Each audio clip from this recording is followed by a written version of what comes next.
તો કેમ છો વિદ્યાર્થી મિત્રો? હવે આપણે ધોરણ 10 ચેપ્ટર નંબર 12 સ્વાધ્યાય 12.1 નો પ્રશ્ન નંબર 8 જોવાનો છે. જોઈએ નળાકાર પદાર્થની ઊંચાઈ 2.4 સેમી અને વ્યાસ કેટલો આપેલો છે 1.4 સેમી આપેલો છે. તો સૌપ્રથમ વિદ્યાર્થી મિત્રો આપણે આકૃતિ દોરીએ. ધારો કે આ નળાકાર પદાર્થ છે અને આ નળાકારની આપણને ઊંચાઈ આપેલી છે 2.4. તો અહીંથી લખીએ આપણે 2.4 સેમી અને સાથે સાથે અહીંયા પણ આપણે લખી નાખીએ h બરાબર કેટલું આપેલું છે 2.4 સેમી આપેલું છે. પછી જો વિદ્યાર્થી મિત્રો વ્યાસ આપેલો છે એટલે કે અહીંથી લઈને અહીંયા સુધીનો ભાગ કેટલો આપેલો છે 1.4. તો આપણે લખી નાખીએ d બરાબર કેટલો આપ્યો છે 1.4 સેમી. સાથે સાથે વિદ્યાર્થી મિત્રો આપણે ત્રિજ્યામાં પણ ફેરવી નાખીએ અને r બરાબર d ભાગ્યા 2. તો 1.4 ભાગ્યા આપણે 2 કરશો એટલે તમને મળશે 0.7. પછી કીધું છે તેટલી જ હવે તેમાંથી તેટલી જ ઊંચાઈ અને વ્યાસવાળો શંકુ કાપી લેવામાં આવે છે. ધારો કે વિદ્યાર્થી મિત્રો આ રીતે આપણે શંકુ કાપીએ છીએ અંદરથી. તો જો આ રીતે એટલો આ જે ભાગ છે આખે આખો કેવો કરીએ છીએ કાઢી લઈએ છીએ. વર્તુળ સહિત આ જે ભાગ છે કાઢી લઈએ છીએ. તો વધેલા ભાગના પદાર્થનું કુલ પૃષ્ઠફળ નજીકના સેમી વર્ગમાં મેળવવાનું છે. ચાલો વિદ્યાર્થી મિત્રો લખીએ તો આપણે વધેલા ભાગનું પૃષ્ઠફળ. તો તમે જોશો વિદ્યાર્થી મિત્રો આપણી પાસે કયો કયો ભાગ વધ્યો છે. તો કે એક તો જે આ નળાકાર છે આ આખે આખો વયો ગયું એટલે અહીંયા તમે જોશો કે શંકુ આકાર પડશે અને આ જે ભાગ છે એ વયો ગયો છે એટલે આપણે અહીંયા કોનું લખવું પડશે. તો એક તો આ જે નળાકાર છે એની વક્ર સપાટીનું ક્ષેત્રફળ. તો અહીં લખીએ નળાકારની વક્ર સપાટીનું ક્ષેત્રફળ પ્લસ આ જે શંકુ આકાર વયો ગયો છે તો અહીંયા શંકુ આકાર પડ્યો હશે તો એ ક્ષેત્રફળ લઈએ આપણે પાયરેલ. એની સપાટીનું ક્ષેત્રફળ આવશે પાયરેલ. તો અહીં લખીએ આપણે શંકુની વક્ર સપાટીનું ક્ષેત્રફળ.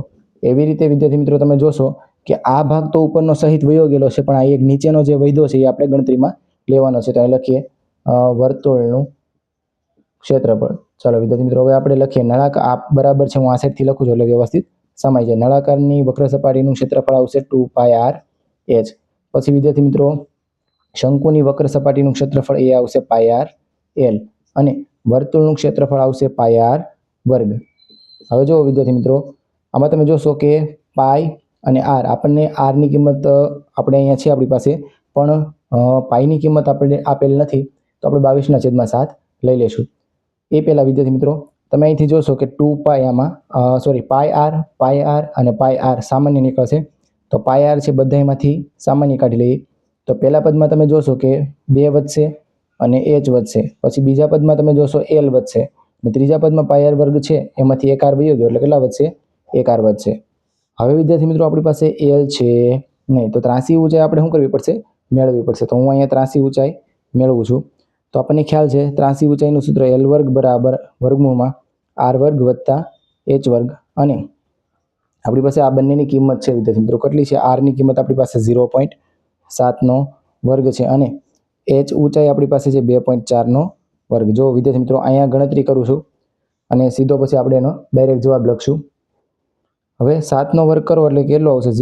અહીંયા લઈ લઈએ 49 અને 2.4 એટલે કે 24 નો વર્ગ કરો એટલે 500 ને કેટલો આવશે 76 અને 2 પછી 1 પછી પોઈન્ટ હોય તો કેટલા પછી આવશે 2 પછી. હવે વિદ્યાર્થી મિત્રો 2 નો આપણે શું કરી નાખીએ સરવાળો કરી નાખીએ એટલે આપણે શું મળે જોઈ લઈએ. અહીંયા થઈ જશે 9 ને 6 15 પછી 7 8 9 10 11 12 અહીંયા બધી એક આવશે 5 ને 1 6 એટલે આ 6.25 મળશે વિદ્યાર્થી મિત્રો.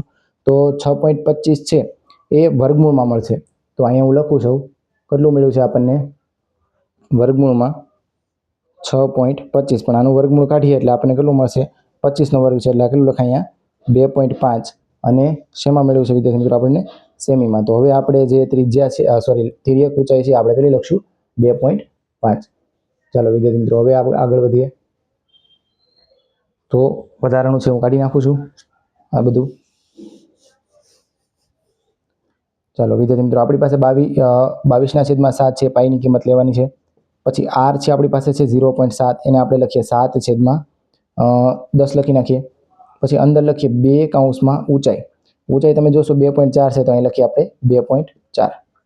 પછી એવી રીતે વિદ્યાર્થી મિત્રો આ કેટલું મળ્યું હતું 2.5 અને આર કેટલો છે વિદ્યાર્થી મિત્રો આપણી પાસે 0.7. તો આ બધાને આપણે પોઈન્ટમાં રહેવા દઈએ આપણું કામ સરળ થાય.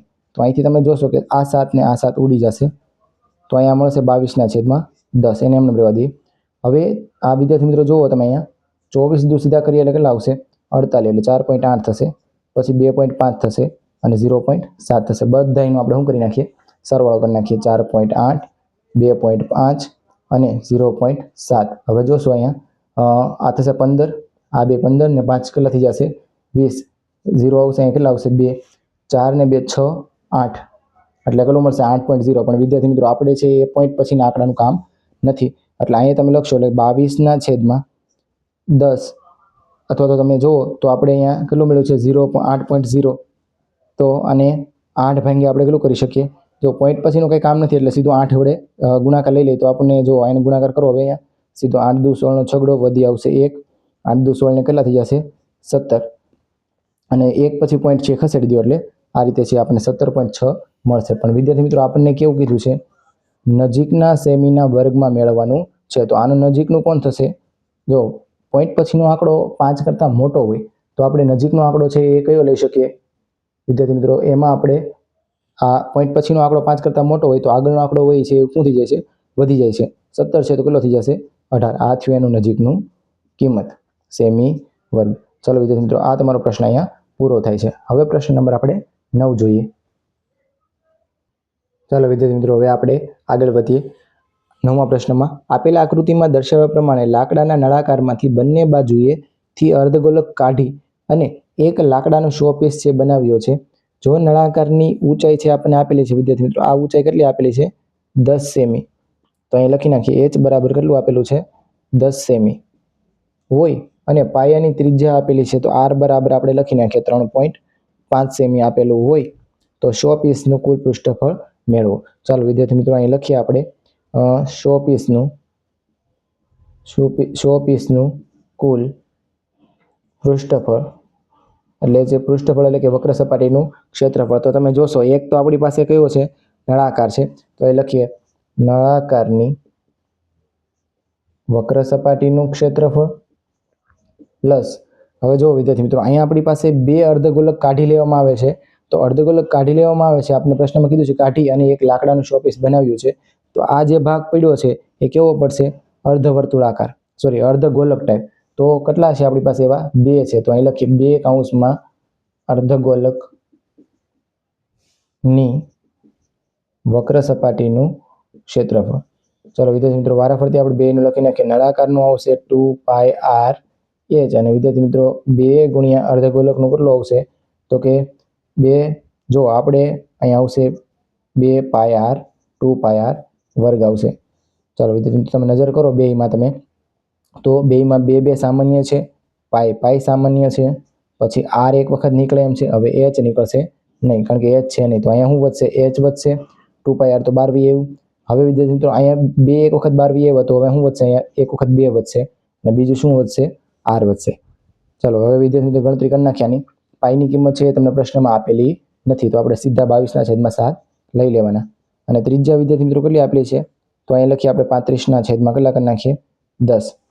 એવી રીતે ઊંચાઈ આપેલી છે 10 અને વત્તા 2 કૌંસમાં ત્રિજ્યા જોશો તમે કેટલી છે તો આપણે લખી નાખીએ સીધું અહીંયા 3.5 કરી નાખીએ અથવા તો વિદ્યાર્થી મિત્રો આવું રાખીએ. ચાલો હવે 7 પંચા અહીંયા કેટલા થઈ જશે 35. પછી તમે જોશો કે 22 દુ કેટલા થઈ જશે અહીંયા 44 અને બીજા હજી વધશે 5 અને નીચે આવશે આપણી પાસે 10. એને એમને રહેવા દે છે નીચે 10 કારણ કે એ આપણી માટે કેવું પડશે સરળ પડશે એટલા માટે. તો અહીંયા 10 થશે વિદ્યાર્થી મિત્રો અને તમે જોશો કે 2 ગુણ્યા આપણી પાસે કેટલા છે 35 અને નીચે આપણે કરી નાખીએ 10 તો આ કેવું થશે 35 દુને કેટલા થઈ જશે 70 અને ભાગ્યા કેટલા આવશે પાછા 10 એટલે આ 0 અને આ 0 કેવા થઈ જશે ઉડી જશે. એટલે વિદ્યાર્થી મિત્રો અહીંયા આપણે કેટલા મળશે 7, 35 દુ 70 થઈ જશે, નીચે આવશે 10 એટલે એક પોઈન્ટ ખસી જશે એટલે આ મળશે આપણને 7 જવાબમાં મળશે. તો તમે જોશો વિદ્યાર્થી મિત્રો કે આ કેટલા આવ્યા આપણી પાસે. હું અહીંયા ભૂસીન છે એ સાઈડ લખું છું.